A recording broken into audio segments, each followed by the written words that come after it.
Hey everyone, it's Steve5 here. There's a few things you should know before we get into this video, so let me explain that really quickly. The first thing is that this is a VOD from part of a Twitch live stream I did a couple days ago. The reason I've been starting to stream on Twitch is because I want viewers like you to be able to accumulate channel points and then cash those in to get whitelisted on the server. That way you only have to attend a couple streams, you get enough points, you cash in the points, you get on the server, easy peasy. YouTube doesn't have a system like that, unfortunately, so that's kind of why I've been streaming on Twitch.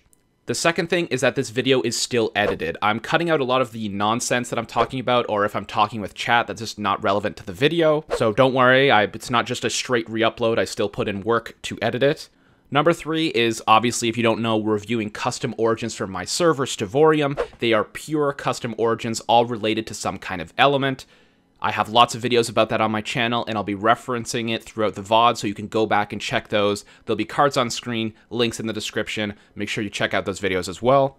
The very last thing I want to go over is that it is entirely possible you're watching this after the meta has changed or we've put out another patch. At the time of this recording, this information is relevant for patch 1.1. I'll put a card on screen if you're interested in seeing what those changes are, but the Stevorium server is an adaptive environment. Players are always figuring out new ways to play, new items to use, so it's possible these are completely inaccurate. But that is the last thing I have to say, I promise. So let's get into this video. Thank you very much for watching, and I'll see you in the next one.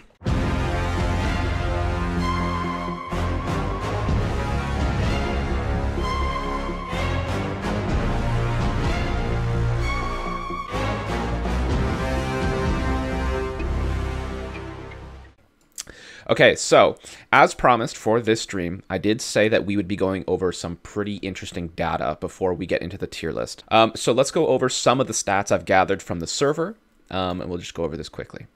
So the most popular origin on the server right now is the Florling, with 20% of players. 20% of players are playing the Florling. I don't think that's a surprise to a lot of people. Florling's pretty strong. It's not that bad.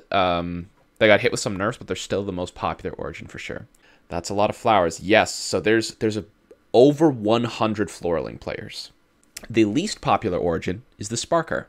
The Sparker with a 5.4%. So it's very, even though the Sparker's not too bad, it's the least popular origin on the server. Just interesting. The Pyromancer and the Submerged are at 10.5% popularity each. I just thought that was interesting. They had the exact same stats. So the Pyromancer is just as popular as the Submerged. Kind of interesting. The one that I had to work kind of hard to get was Kill Leader. So the origin that has the most kills on the server, if you're kind of into that PvP style stuff. Now, this is skewed for multiple reasons. There's a handful of people who do PvP a lot, but right now, for the top dogs, the origin with the most kills, or what we've seen, is Magma Guardian. And that's just because a lot of the PvP players really enjoy Magma Guardian. That's why it's there. It's not necessarily better in PvP, it's just the most popular PvP pick for the PvP players. So there's two lists I would like to do. There's a PvP list and a multiplayer list, but more centered around PvP, and then a single player list just for having fun. So this is going to be the PvP list that we're going over right now. Without a doubt, I don't think many people can argue, the Sparker, which is this one, is the Berserker PvP kind of class. And as far as PvP goes, I think it's very balanced. I think it's right in the middle. People would agree that Sparker is probably a good cornerstone for what balance is. But right now, I think Sparker is in a very good spot. Or the next one I think we're going to go over for PvP is the Electrocutionist. I think right now the Electrocutionist is slightly underpowered if your goal is PvP combat. Right now we haven't put in the death element, but as if you've tuned in for my previous streams, you know that the death element is going to be one shot by lightning. If you're hit by lightning, you die. So the Electrocutionist is probably going to see way more play, and I know for a fact there's factions already being made that are like divine Templars. Like, they are going to seek out death elements and kill them. They're going to play Electrocutionist. So keep that in mind. So that's kind of important. But right now in the PvP state, we're also reworking the Electrocutionist because it uses too much hunger and stuff like that. Mega's working on that. Right now, I think it's fair to say the Electrocutionist is slightly underpowered in the current meta on Stevorium. Next thing we're going to get into is the fire elements. And these ones are interesting because I think they're both very strong. I think fire, as we designed it, is the god of war and magma. So Magma itself is obviously, Magmite is the name of the god. He does a lot of fire damage, but he's also very heavily based around PvP and war. So a lot of the origins themselves are not necessarily that great in single player, but in a multiplayer setting, they're very, very strong. So let's go over the Magma, or let's go over the Pyromancer first. But I think the Pyromancer has always been, and kind of always will be, very strong. They get extra speed for being on fire. They get regeneration for being on fire. With the introduction of the Hellfork from the Impaled mod, they can basically permanently be on fire. They do an incredible amount of damage with an incredible amount of sustain, even though they have heart penalties, and as Choice Scar Gigalith says, they don't have an ultimate. They don't have an ultimate, and they're still seeing so much play, and they're so powerful with the Hellfork. And that's kind of the conundrum of both of the fire elements, is the Hellfork is so, so strong. Pyro's on-demand saturation and regen is also very good single player. Yeah, that's a really good point, Philip. Like, it's very, very strong. Like, they basically never run out of hunger. They can sprint forever. Once you get the Hellfork, it's game over. That's your end game. You're there. You've achieved, like, god status, pretty much. So yeah, I don't think many people can disagree with the introduction of the Hellfork. They've kind of been a bit of a monster. But if you don't know, as I already did explain what the Hellfork is, but it's from the Impaled mod. It's basically adds a bunch of extra tridents. The Hellfork is kind of like a legendary item. It can be found in the Nether in bastions and stuff like that, and you can craft it. If the user is holding the Hellfork, they are permanently ignited. So for the fire origins who get saturation, speed, a bunch of regeneration while being on fire, it is extremely strong. On that note, I think we're going to go up here to the Magma Guardian. I think the Magma Guardian is kind of, I don't know if it's better or worse than the Pyromancer. We just recently nerfed the Magma Guardian because they did not have a penalty to tridents. And as we've said, the Hellfork's kind of a big problem. They're very, very, it's a very strong, like, artifact for the fire origins.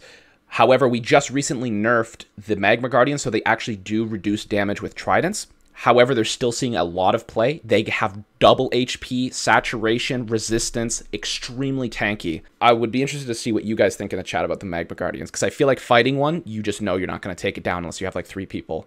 It would take 2 origins that are good at combating them. Yeah, I agree. To take down a Magma Guardian, although they kill you very slowly, you kill them very, very slowly as well. They are very weak to water, though. If you're one of these water origins, you can shred them, and obviously these guys die almost instantly. Both of these, if they enter water, their head goes under, they can hold no oxygen, and they die extremely, extremely quickly. So you please keep that in mind. These guys are shredded by water, which makes sense.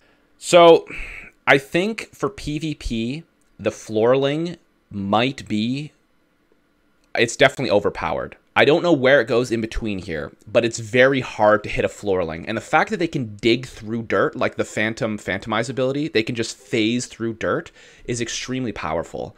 In PvP, you can just leave. You can leave and heal. However, you basically get killed if someone hits you with an enchanted axe. Like, you take double damage from axes. You have like 4 or 5 hearts, very little hearts. You're extremely weak, but you're small. So in PvP, I think it's very, very difficult to even hit the Floorling, but if you are able to hit them with an axe, they're probably dead. They can't hold shields, but we get a lot of complaints just saying, like, you know, if the Floorling player's lagging, you have no chance. It's like an inchling. I may not be whitelisted, but what I do know is both phasing and a small size makes people a pain to fight in PvP. I agree. Yeah, I think Floorling is at a very, very, as Perspective says, a roguish archetype. Very small, evasive, sneaky, however, very hard to hit.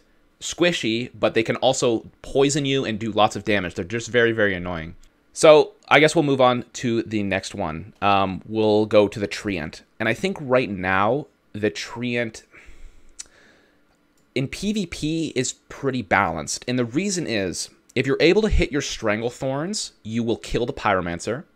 You will kill the Submerged.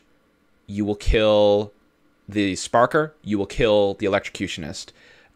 Because it throws you up into an area where you'll pretty much, unless you have feather falling on your boots, you'll probably die from being thrown that high in the air.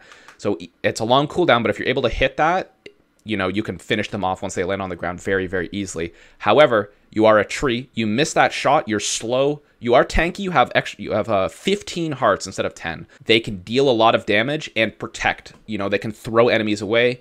You know, you can hold a shield and just stall for time and then chuck your enemy in the air. But being lit on fire is terrible. And also, being poisoned and stuff like that. There's lots of things you can do to the treant because they're not necessarily built for PvP.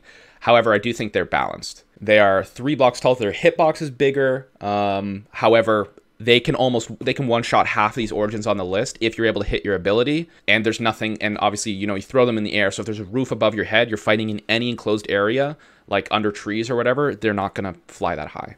Asserting your height dominance will frighten the enemy. True. Yeah, walking around, these guys are big. Like, walking around, there's a treant. And it's kind of spooky to look at. It's very cool. So I think this is good so far. We're going to move on to the last two, which is the Submerged and the Terrahydron. Again, this is the PvP list. We'll do the single player list right after. So the Submerged, I think, is fair to say it's balanced. It might even be the most balanced origin just because it's built for underwater living, right? It's built for that. It's perfect for that. They're weak on land. They're kind of exactly, in my opinion, balanced for what they do. It doesn't really interfere with how other origins want to play. The fire origins don't want to go underwater. The nature origins don't want to go underwater. The electric origins do bonus damage to the water. So it's like Pokemon, I guess. Electric is super effective against water. But I think as far as it goes, Submerged is, it's chill. If you pick a Submerged, you're having a chill time. You're staying underwater. You're hanging out. I don't think there's much to say about that because it's kind of a hermity style. You can hang out with your other Submerged or Terrahydron, but you're probably not interacting with too many people on the land. Also, the water lads are quite good against the fire dude. True, the water Submerged is very good because they have water attacks, so they can do extra damage to these guys. However, the Terrahydron, which I do believe is slightly overpowered, I think they probably go about here. Can't burn. These guys are very strong. The Terrahydron players don't like it in the nether. They have slimy skin, which means they can't ignite, but they're slow and weaker and have mining fatigue and hotter biomes, and they find that annoying. But that's pretty much their only downside. So they're very, very strong. I think they're slightly overpowered right now. They have armor toughness, which scales into late game. They have crazy mobility. They can breathe underwater and on land perfectly. They spawn with a trident, so do the Submerged. They take no fall damage, which means they can survive the treant ability, no problem. Yeah, I think they're very good. So this is my tier list for PvP. I think it's pretty accurate. I think it's good. I think I agree with this. Let me know before I refresh this. I'll read the comments for a bit. Let me know if you guys disagree with any of these placings, or you think Terrahydron should be above Pyromancer. But this is my idea for the PvP list. All right. So as far as single player goes, I think the Sparker is still pretty balanced. The Sparker has an ability that lets them fully heal and fully saturate themselves, which, regardless if it's PvP or regardless if it's single player, that's going to be very strong. The Sparker can't use it in caves, for example, or in the nether because they need to be able to see the sky, obviously, to summon lightning. But being able to fully heal yourself, fully saturate yourself, you're looking for food, you step outside, you fully saturate yourself. These guys never have issues with hunger. They never have issues with HP. They're just all around nice to play in single player, not a big issue. I shouldn't even say single player. Single player is not the right word because obviously you can play single player, quote unquote, on the server. So I think the correct term is player versus environment because obviously people who play on the server can still play by themselves. It's not just because it's not PvP or whatever. So I think PvE is the right word I want to use. So player versus environment. Electrocutionist, on the other hand, for single player, I think is here or overpowered. Actually, no, it's probably balanced as well. Although you lose hunger compared to the Sparker, where you don't really lose that much hunger, once you have a good food system up, you can shred mobs. This is the craziest AoE class. If you have mob farms and you're trying to take out massive hordes of enemies, in my Electrocutionist video on YouTube, you can check that out if you're interested. The Electrocutionist, you can just melt hordes of enemies. So that they have their ultimate shoots 5 lightning bolts, and their single shot does all that stuff. If you're in the rain, Electrocutionist can do a lot of damage. However, that's, you don't always want to melt hordes of enemies, but I think it's in a much better spot in single player than it is in PvP. Okay, Magma Guardian is tough. I think for Magma Guardian, for single player, it's probably balanced, but it's not necessarily strong. They do half damage with all weapons because they're so tanky and so like strong. So for single player, that can get really annoying. In fact, I would actually, now I'm thinking about it, maybe put it in underpowered. It's very rare that you use its health bonuses for single player rather than PvP. It's definitely, as I said, the fire element is more based around fire and war. So they're kind of based around fighting other players or fighting entities.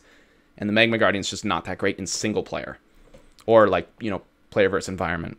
The next one on the list is the Pyromancer. I think the Pyromancer's pretty good for single player. You have less hearts, which kind of sucks, but overall you're going at extreme speeds. You're healing constantly. You've got full saturation. Never gonna run out of hunger. It's just, I would say, overpowered. I think it's very, very strong in single player. Everything the Pyromancer can do for PvP also makes it fantastic for single player. It's just a very, very strong overall, just origin in general. Yeah, you never need, yeah, exactly. Flint and steel fire saturates you. So just lava pool or flint and steel will just heal you. You never need food. And once you get the health fork, it's game over. You're having the best time of your life. Easy. Okay, single player for the nature origins. Floorling, I think, is fun. However, as we've seen in the Discord recently, players notice that in PvE or player versus environment, the floorlings are probably not that strong. I would say underpowered, maybe even more weak than the Magma Guardian. And that's because bots don't miss, right? A zombie's not going to miss their attack. The skeletons might miss their attack, yeah. But for example, a floorling with full protection netherite armor can be two-shot by a Vindicator. Or whatever those, those are the guys with the axes, right? Two-shot. Full protection netherite armor, two-shot. Because they don't miss. They can't miss. So that is an extremely, extremely bad thing for floorling in a PvE environment. If you're trying to play single player, knowing that if you cross something with an axe, literally, or any kind of strong mob that you're going to have trouble taking down in melee range, you can get destroyed very, very quickly. It's nice to be able to dig through dirt, but the floorling's bonuses are much better for PvP than they are for single player. Yeah, that's my opinion. And we'll move on to the treant. The treant, on the other hand, I think it's tough. I would say they're very strong, or I don't know. I'm gonna put them in overpowered for single player. I think having literally 50% more hearts, being super tall, kind of influences how you build, right? You can't build the same way. You can't build your house the same way because you need to build a little bit taller, but that's kind of a new way to play. That's not necessarily a bad thing. However, I do think the treant is extremely, extremely just overall strong. Playing in single player means you can avoid lighting yourself on fire, which is their main weakness. Treants get destroyed by being lit on fire. And you can just avoid that in single player. So if you can avoid that, you can get healing from rain and water. You can get a bunch of minor buffs. You can, fling your enemies into the air. No single player mob is going to survive being chucked in the air like a treant can. I think they're just nice to play. I think they're very strong, very easy. If you're playing for the first time in a single player world, or you're on the server and you're just trying to play by yourself, chill on the land, I think the treant's probably the best bet, and I think that's why it's picked most often. It gets +1 reach, so it's not that bad for PvP, and building is very nice with that +1 reach. Okay, so let's move on to the water origins. For single player, I think the submerged is probably very strong. It's hard to decide, right? Because the submerged, you got to think of the Merling, right? It's a completely different play style. You're playing underwater. It's a completely different way than playing the rest of them. However, underwater, you're going to destroy everything. The submerged can hold their breath for 3 minutes, and you can refill that breath with, water potions, whatever. So these guys can really have no trouble surviving in the Nether. You can go to the end. It's not a big deal because you can hold your breath for a pretty long time, and you can fill that breath up or recharge it just by dunking your head underwater. So well, you can't really put water in the Nether, but going to the end is no issue. Bring some water bottles, go to the Nether, not an issue either. I think the submerged are extremely strong. They are, without a doubt, as I say in the video, the strongest thing underwater. There's nothing, like Elder Guardians, nice try. You're going to destroy everything. So I think they're very, very strong. It's a new playstyle for sure. It's a completely new way to play Minecraft, but I think they're very, very strong in where they operate. Also, Terrahydron, I think, is also very good in single player. I think they're They are similar with treant. Actually, I would put the Terrahydron here because, actually, would I put the Terrahydron? Yeah, I think I'm going to probably do this. Yeah.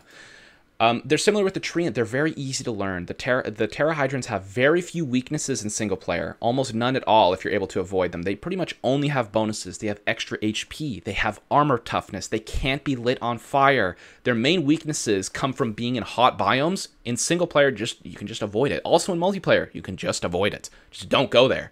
You're good to go. You need to go to the Nether to mine. Yeah, everyone has to do that. I understand. You're probably going to get the debuffs there, but you know, most of your time, you're chilling. You've got the extra HP, you've got the regen, you got no fall damage, spawn with the trident in single player, which is amazing. It's just a good time, you know, very strong, all around, strong in single player, very few weaknesses. So that is my PvE list. What do you guys think? What do you guys think of this list? Do you guys think something should be above or below? I think the Submerged, there's some argument that it's not OP if you can only hold your breath for 3 minutes in the Nether, which is true. That makes sense.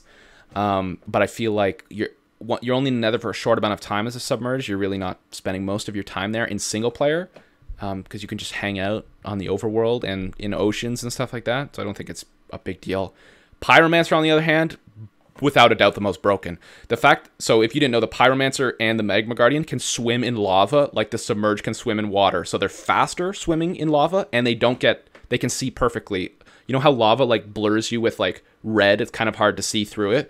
They can see perfectly through lava. So these guys can mine for days in the Nether. They're permanently saturated, permanently healed, and permanently fast while they're in lava as well. They're not slowed down by lava. So these guys can just like, if you're trying to live in the Nether, these guys are the way to go for sure. They're so strong. And you can mine netherite and stuff like ancient debris just by swimming in the pools of lava because there's so much ore down there. Ironically, I'm doing lava exploring right now as I've been listening. Yep. I think that's like on the server right now, the people with the most money, most netherite are the Fire Origins because they can just cruise around in the Nether. They can just mine gold and quartz and ancient debris, no issues. They're very strong in multiplayer for selling and people. So for example, this is PvE, right? Player versus environment. So you're not trying to fight other people. If you're trying to make money, these guys are definitely the way to go in multiplayer as well. Anyway, thank you guys for tuning in. I appreciate it.